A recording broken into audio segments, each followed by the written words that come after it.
Salut à tous, ici bonsoir, ici c'est Ngas TV depuis Montréal. Nous allons essayer un peu d'analyser le match ici avec Guy et Bertin, signé Sigue, oui, qui est ici à Montréal, qui a une expérience dans le football. Bonsoir monsieur Sigue.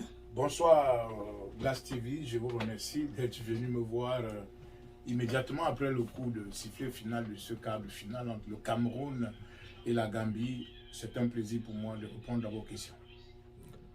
Oui, selon vous, monsieur Guy Bertin Sigue, comment vous avez trouvé le match d'aujourd'hui?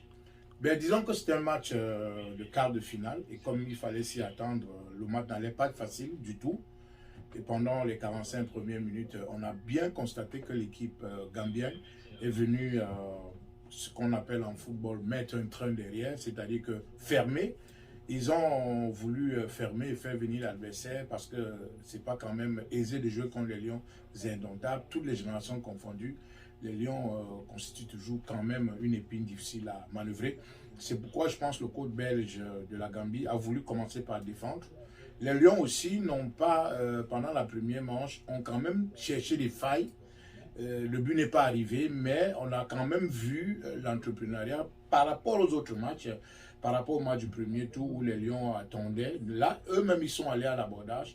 Même si le but n'est pas entré, ils ont créé les failles. Et finalement, il a fallu attendre la 50e minute de la deuxième manche pour voir dans ce but de Kaltoko et Kambi, un but de toute élégance. Et après, finalement, 7 minutes après, le deuxième but est arrivé. C'est mérité, c'est une victoire méritée. On constate bien que notre équipe monte en puissance au fur et à mesure qu'on avance dans la compétition avec le fighting spirit des Lions indomptables. Le match s'est joué ailleurs, à Douala, alors que les 4 premiers matchs de l'équipe du Cameroun se sont disputés à Yaoundé, dans le fameux stade Olembe. On a constaté que même à Douala, l'équipe a été très bien accueillie et je pense que c'est une victoire méritée pour le Cameroun. Oui, aussi je comprends bien, ça veut dire que le Cameroun a encore espoir. Oui, le Cameroun garde toutes ses chances pour remporter le trophée de la CAN, le 6e trophée que nous cherchons tous. Le Cameroun, je pense que le Cameroun a une équipe qui peut arriver au bout de cette compétition.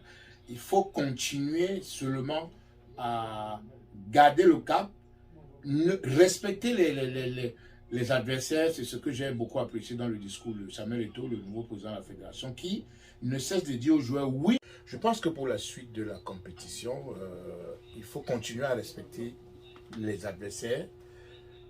Comme le président de la FECAFOOT, Samuel Eto'o, disait à ses joueurs il y a quelques jours, il leur disait oui, vous avez du potentiel, oui, on n'a pas de doute, vous êtes fort, mais il martelait et il le disait même avec véhémence, il faut respecter les adversaires.